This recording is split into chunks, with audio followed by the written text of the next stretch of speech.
नमस्कार दोस्तों, आप सभी का स्वागत है आपके YouTube channel study with Ravi पर। दोस्तों, आज की इस क्लास में हम उत्तराखंड वीकली करंट अफेयर्स की क्लास करने जा रहे हैं। फ्रेंड्स, इस वीक में जितने भी उत्तराखंड करंट अफेयर्स के क्वेश्चन बने हैं वह सभी हम अपनी इस क्लास में कवर अप करेंगे। साथ ही साथ दोस्तों, हम नेशनल इंटरनेशनल करंट अफेयर्स को भी पढ़ते हैं, जिससे आपका सारा करंट अफेयर्स हमारी इस वीकली करंट अफेयर की क्लास में कंप्लीट हो जाए। ठीक है, तो आपसे रिक्वेस्ट है कि प्लीज़ आप वीडियो के एंड तक बने रहिएगा। अगर आपको वीडियो पसंद आए तो प्लीज़ इसे लाइक करिएगा, दोस्तों में शेयर करिएगा। और आपको पीडीएफ चाहिए तो आप हमारे टेलीग्राम चैनल से जुड़ सकते हैं, जिसका लिंक आपको वीडियो के डिस्क्रिप्शन बॉक्स में मिल जाएगा। और दोस्तों, हमने उत्तराखंड पुलिस कांस्टेबल के लिए एक टेस्ट सीरीज भी चलाई है, जिसमें हम प्रीवियस ईयर के क्वेश्चन पेपर सोल्व कर रहे हैं। अगर आप उस टेस्ट सीरीज से नहीं जुड़े हैं तो आप उससे जरूर जुड़िएगा। अगर आपका पुलिस कांस्टेबल का एग्जाम है या फिर आने वाली जो भी भर्तियां हैं, जैसे फॉरेस्ट गार्ड, पटवारी, वीडियो, बीपीडीओ, ठीक है, तो इन सभी में दोस्तों वह हेल्प करेगी। तो चलिए शुरू कर लेते हैं आज की अपनी इस क्लास को, जिसका पहला क्वेश्चन रहेगा। बताना है फ्रेंड्स आपको, उत्तराखंड राज्य सरकार के द्वारा किस दिन सेवा दिवस के रूप में मनाने की घोषणा की गई? सही आंसर रहेगा ऑप्शन ए 23 मार्च। 23 मार्च को उत्तराखंड राज्य सरकार के द्वारा सेवा दिवस के रूप में मनाने की घोषणा की गई है, क्योंकि दोस्तों इस दिन उत्तराखंड राज्य सरकार जो वर्तमान में है, ठीक है, पुष्कर सिंह धामी की, तो उसके 3 साल कंप्लीट हो चुके हैं। इसी कारण 23 मार्च को ये सेवा दिवस मनाया जाएगा। अगला प्रश्न है कि सलेश मटियानी राज्य शैक्षिक पुरस्कार 2024 कितने शिक्षकों को प्रदान किया जाएगा? मोस्ट इंपोर्टेंट क्वेश्चन है दोस्तों। सलेश मटियानी राज्य शैक्षिक पुरस्कार 2024 यह 16 शिक्षकों को दिया जाएगा। सही आंसर रहेगा ऑप्शन सी। ठीक है, देखिए 2024 के लिए है, पर दिया कब जाएगा? 2025 में। आप कंफ्यूज मत होइएगा। ठीक है, जो आपका सलेश मटियानी राज्य शैक्षिक पुरस्कार है, तो यह दोस्तों राज्य के शिक्षकों को दिया जाता है और यह शिक्षा के क्षेत्र में दिया जाने वाला सबसे बड़ा पुरस्कार है। ठीक है, राज्य में शिक्षा के उन्नयन एवं गुणात्मक सुधार के लिए उत्कृष्ट कार्य करने के लिए 16 शिक्षकों को सलेश मटियानी राज्य शैक्षिक पुरस्कार 2024 प्रदान किया जाएगा। अगला प्रश्न है कि अंतर्राष्ट्रीय महिला दिवस के अवसर पर उत्तराखंड राज्य सरकार के द्वारा शुरू की गई मुख्यमंत्री सारथी योजना का संबंध किससे है? तो इसका संबंध है दोस्तों महिलाओं को वाहन चालक प्रशिक्षण देने से। सही आंसर रहेगा ऑप्शन सी। ठीक है दोस्तों, अंतर्राष्ट्रीय महिला दिवस कब मनाया जाता है ये आपको पता होना चाहिए। तो ये आपका 8 मार्च को प्रत्येक वर्ष मनाया जाता है। ठीक है, और इस दिन ही उत्तराखंड में मुख्यमंत्री सारथी योजना शुरू की गई है और इस योजना के तहत महिलाओं को वाहन चालक के लिए प्रशिक्षण दिया जाएगा। ठीक है, जिससे दोस्तों महिलाएं आत्मनिर्भर बन सकें। नेक्स्ट क्वेश्चन है कि हाल ही में उत्तराखंड के किस वित्त मंत्री ने अपने पद से हाल ही में इस्तीफा दिया है? तो आप सभी जानते हैं कि जो हमारे प्रेजेंट में वित्त मंत्री थे तो वह प्रेमचंद्र अग्रवाल थे और प्रेमचंद्र अग्रवाल ने अपना इस्तीफा दे दिया है। ठीक है, ये आपको पता होना चाहिए कि अगर कोई भी मंत्रिमंडल से इस्तीफा देता है तो उस मंत्रालय का कार्यभार मुख्यमंत्री के पास चला जाता है और ये ही सेम कंडीशन दोस्तों आपकी केंद्रीय कैबिनेट के अंदर भी होती है। ठीक है, अगर आपसे अभी पूछ लिया जाए कि वर्तमान में उत्तराखंड के वित्त मंत्री कौन है, तो आपको बताना होगा पुष्कर सिंह धामी, क्योंकि दोस्तों वही हमारे मुख्यमंत्री हैं। अगला प्रश्न है कि उत्तराखंड मुक्त विश्वविद्यालय को एमएड विशेष शिक्षा की मान्यता किस संस्था से प्राप्त हुई है? तो ये हुई है भारतीय पुनर्वास परिषद नई दिल्ली से। राइट आंसर रहेगा ऑप्शन सी। उत्तराखंड मुक्त विश्वविद्यालय हल्द्वानी को भारत सरकार के केंद्रीय सामाजिक न्याय अधिकारिता मंत्रालय की नियामक संस्था भारतीय पुनर्वास परिषद नई दिल्ली द्वारा एमएड विशेष शिक्षा की मान्यता प्रदान की गई है। ठीक है दोस्तों, उत्तराखंड में मुक्त विश्वविद्यालय की स्थापना कब हुई थी? तो ये आपको पता होना चाहिए। तो 2005 में इसकी स्थापना हुई थी और इसका मुख्यालय हल्द्वानी में स्थित है। नेक्स्ट क्वेश्चन है कि उत्तराखंड सरकार ने राज्य कर्मचारियों के लिए किस पेंशन योजना को मंजूरी दी है? तो ये पेंशन योजना है एकीकृत पेंशन योजना। सही आंसर रहेगा ऑप्शन ए, जिसे हाल ही में उत्तराखंड राज्य सरकार के द्वारा कर्मचारियों के लिए मंजूरी दी गई। अगला प्रश्न रहेगा कि मुख्यमंत्री एकल महिला स्वरोजगार योजना का मुख्य उद्देश्य क्या है। उत्तराखंड में संचालित है दोस्तों मुख्यमंत्री एकल महिला स्वरोजगार योजना। इस योजना का मुख्य उद्देश्य है महिलाओं को वित्तीय स्वतंत्रता और आत्मनिर्भर बनाना। तो राइट आंसर रहेगा ऑप्शन बी। अगला प्रश्न है कि विश्व उपभोक्ता अधिकार दिवस कब मनाया जाता है। तो विश्व उपभोक्ता अधिकार दिवस यह है प्रत्येक वर्ष 15 मार्च को मनाया जाता है। सही आंसर रहेगा ऑप्शन ए। ठीक है दोस्तों, विश्व उपभोक्ता अधिकार दिवस हर साल 15 मार्च को मनाया जाता है। यह हर साल उपभोक्ता अधिकारों और ज़रूरतों के बारे में वैश्विक जागरूकता बढ़ाने के उद्देश्य से मनाया जाता है। ये दोस्तों पहली बार 1983 में मनाया गया था। अगला प्रश्न है कि भीम यूपीआई प्रोत्साहन योजना के तहत अधिकतम कितनी राशि तक के यूपीआई लेन देन शामिल किए गए हैं। तो ये किए गए हैं दोस्तों 2000 रुपये तक के। सही आंसर रहेगा ऑप्शन सी। जो दोस्तों आपका भीम यूपीआई प्रोत्साहन योजना है, इसके तहत आप अधिकतम 2000 रुपये की राशि का लेन देन कर सकते हैं। ठीक है दोस्तों, छोटे व्यापारियों के लिए केंद्र सरकार ने छोटे व्यापारियों को बढ़ावा देने के लिए 1500 करोड़ रुपए की प्रोत्साहन योजना को मंजूरी दी है, जिसका उद्देश्य कम मूल्य के भीम यूपीआई लेन देन को प्रोत्साहित करना है। इस योजना के तहत दोस्तों सिर्फ उन यूपीआई लेन देन को शामिल किया गया है जो छोटे व्यापारियों को किए गए हों और जिनकी राशि 2000 रुपये तक की हो। इससे छोटे व्यापारियों को डिजिटल लेन देन अपनाने में मदद मिलेगी और कैशलेस इकोनॉमी को बढ़ावा मिलेगा। ठीक है, अगला प्रश्न है कि हाल ही में इसरो और सेमीकंडक्टर प्रयोगशाला ने अंतरिक्ष के लिए भारत के पहले स्वदेशी 32 बिट माइक्रो प्रोसेसर कौन से विकसित किए हैं। तो ये दो माइक्रो प्रोसेसर हैं दोस्तों, विक्रम 3201 और कल्पना 3201। ठीक है, तो इन दोनों को दोस्तों इसरो ने हाल ही में विकसित किया है। ठीक है, ये दोनों दोस्तों आपके इसरो और सेमीकंडक्टर प्रयोगशाला में बनाए गए हैं। नेक्स्ट क्वेश्चन है कि भारत एआई मिशन ने हाल ही में किसके साथ समझौता किया है। तो भारत एआई मिशन ने दोस्तों bill and Melinda Gates foundation के साथ समझौता किया है। ठीक है, नेक्स्ट क्वेश्चन है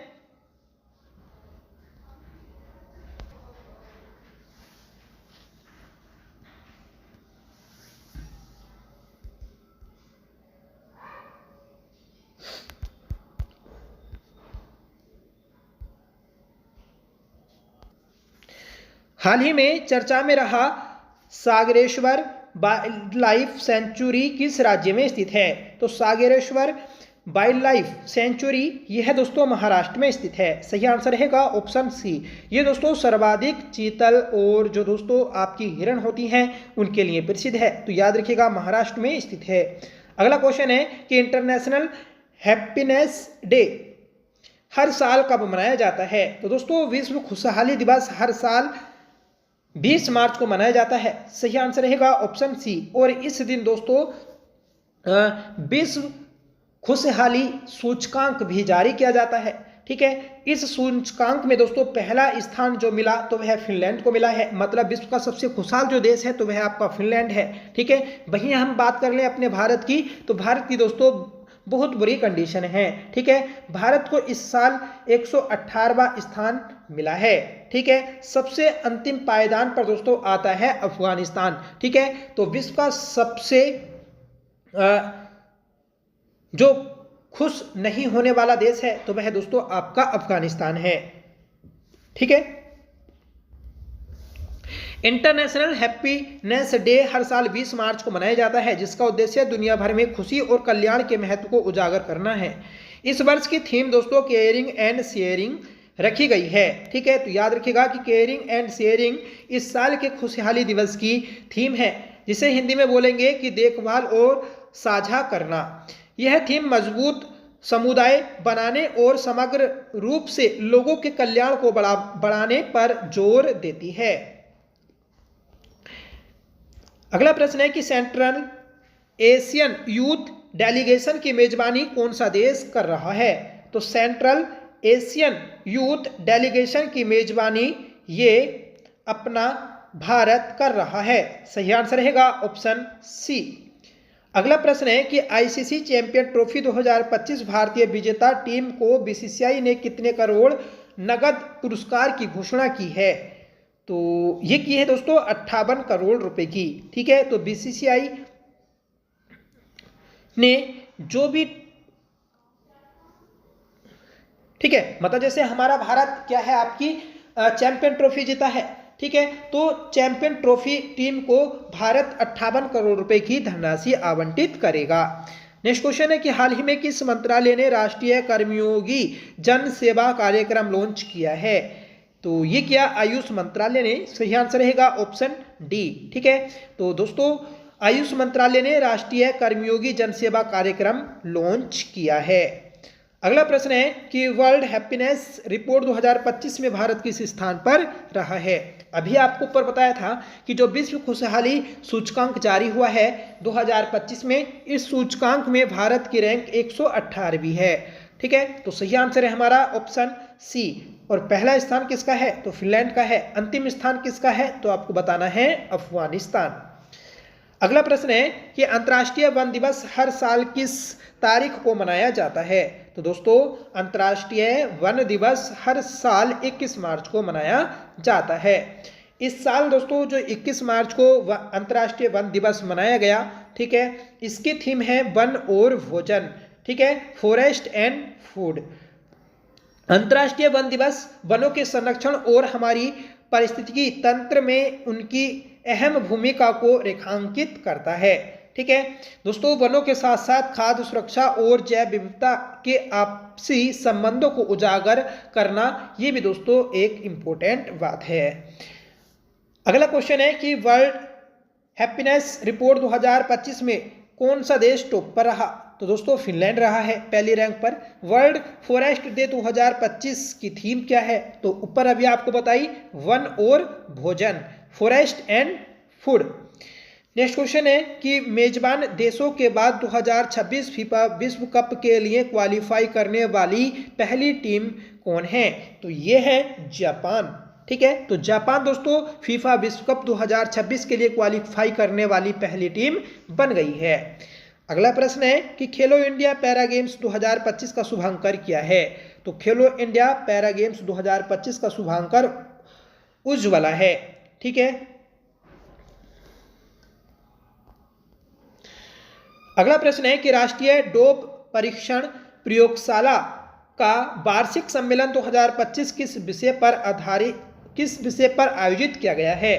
तो ये किया गया है एंटी डोपिंग विज्ञान, नवाचार और चुनौतियां। ठीक है, तो राइट आंसर है ऑप्शन बी। केंद्रीय युवा कार्यक्रम एवं खेल तथा श्रम एवं रोजगार मंत्री डॉक्टर मनसुख मंडाविया ने नई दिल्ली में राष्ट्रीय डोप प्रशिक्षण प्रयोगशाला वार्षिक सम्मेलन 2025 का उद्घाटन किया। इस बार का विषय एंटी डोपिंग विज्ञान, नवाचार और चुनौतियां हैं। ठीक है दोस्तों, एक आपको इस क्वेश्चन के अंदर ही क्वेश्चन याद रखना है कि जो हमारे केंद्रीय खेल मंत्री हैं, ठीक है, और केंद्रीय युवा मंत्री हैं, तो वह मनसुख मंडाविया है। ठीक है, जो दोस्तों 17वीं लोकसभा थी तो उसमें यह स्वास्थ्य मंत्री के पद पर थे। ठीक है, नेक्स्ट क्वेश्चन है कि उड़ाई ने आधार सेवाओं को बेहतर बनाने के लिए किसके साथ समझौता किया है? तो उड़ाई ने दोस्तों आधार सेवाओं को बेहतर बनाने के लिए सर्वम एआई के साथ समझौता किया है।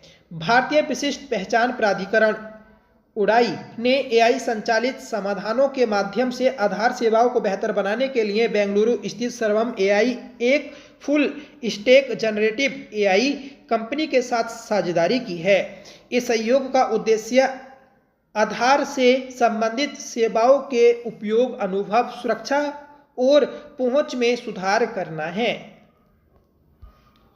अगला प्रश्न है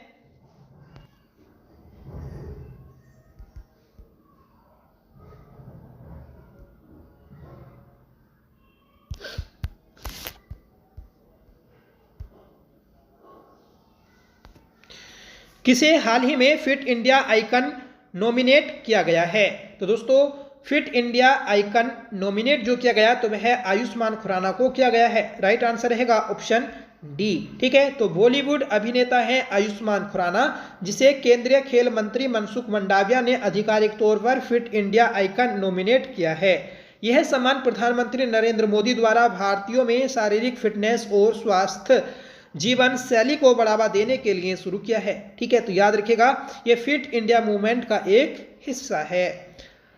अगला प्रश्न है कि कबड्डी वर्ल्ड कप 2025 का आयोजन किस देश में किया जा रहा है? तो दोस्तों वर्ल्ड कप 2025 का आयोजन जो किया जाएगा, ठीक है, तो ये इंग्लैंड में किया जाएगा। राइट आंसर रहेगा ऑप्शन ए। ठीक है, कबड्डी वर्ल्ड कप 2025 की शुरुआत 17 मार्च 2025 से इंग्लैंड के वेस्ट मिडलैंड्स क्षेत्र में हो चुकी है। यह टूर्नामेंट पुरुष और महिलाओं दोनों वर्गों में खेला जा रहा है। 23 मार्च 2025 तक ये चलेगा, मतलब दोस्तों आज इसका समापन हो जाएगा। इस बार कबड्डी वर्ल्ड कप के मैच इंग्लैंड के 4 शहरों बर्मिंघम, क्वेंट्री, ठीक है, और वाल्सल और दोस्तों वोल्वरहैम्पटन में आयोजित होने हैं। इसमें दोस्तों कुल 10 टीमों ने भाग लिया है और इन 10 टीमों को 2 ग्रुप में डिवाइड किया है। अगला प्रश्न है कि BVFCL के नाम रूप परिसर में कितनी वार्षिक यूरिया उत्पादन क्षमता वाले नए अमोनिया यूरिया कॉम्प्लेक्स को मंजूरी दी गई? तो ये दी गई है दोस्तों 12.7 लाख मीट्रिक टन को। ठीक है, नेक्स्ट क्वेश्चन है कि प्रधानमंत्री नरेंद्र मोदी की अध्यक्षता में केंद्रीय मंत्रिमंडल ने आज माफ करिएगा, ठीक है, ऊपर वाले क्वेश्चन की डिटेल थी। ठीक है, सिर्फ आपको इतना ही याद रखना है कि जो मंजूरी मिली है तो वह 12.7 लाख मीट्रिक टन वार्षिक यूरिया उत्पादन क्षमता को मंजूरी मिली है। अगला प्रश्न है कि हाल ही में भारतीय रिजर्व बैंक RBI को ब्रिटेन के लंदन में सेंट्रल बैंकिंग ने किस पुरस्कार से सम्मानित किया? तो ये क्या है? डिजिटल ट्रांसफॉर्मेशन अवार्ड 2025 से। राइट आंसर है ऑप्शन डी। आप कमेंट करके बताइएगा कि भारत की जो केंद्रीय बैंक है भारतीय रिजर्व बैंक, इसके 26वें गवर्नर कौन नियुक्त हुए हैं? ठीक है, इंपॉर्टेंट क्वेश्चन है। अगला प्रश्न है कि हाल ही में किस राज्य के कांगेर घाटी राष्ट्रीय उद्यान को यूनेस्को की अस्थायी सूची में शामिल किया गया? तो कांगेर घाटी राष्ट्रीय उद्यान ये दोस्तों आपका छत्तीसगढ़ में स्थित है, जिसे यूनेस्को की अस्थायी सूची में शामिल किया गया है। ठीक है दोस्तों, इस साल 46वीं जो यूनेस्को की बैठक आयोजित की गई तो वह नई दिल्ली में आयोजित की गई थी। ठीक है, और इसी दौरान इस कांगेर घाटी नेशनल पार्क को अस्थायी सूची में शामिल किया गया। अगला प्रश्न है कि विश्व उपभोक्ता अधिकार दिवस 2025 का विषय क्या है? तो विश्व उपभोक्ता अधिकार दिवस 2025 का विषय है स्थायी जीवन शैली के लिए एक उचित परिवर्तन। राइट आंसर रहेगा ऑप्शन डी। भारतीय रिजर्व बैंक के डिजिटल पहल सारथी का उद्देश्य क्या है? दोस्तों इस पहल का उद्देश्य है कि दस्तावेजों को सुरक्षित रूप से संग्रहित और साझा करना। ठीक है, अगला प्रश्न है मुदुमल के मेनहिर या खड़े पत्थरों को यूनेस्को की विश्व धरोहर स्थलों की अस्थायी सूची में शामिल किया गया है। यह अब स्थित है, तो ये दोस्तों तेलंगाना में स्थित है। ठीक है, तो मुदुमल के मेनहिर या खड़े पत्थर जो है तो वह तेलंगाना राज्य में स्थित है।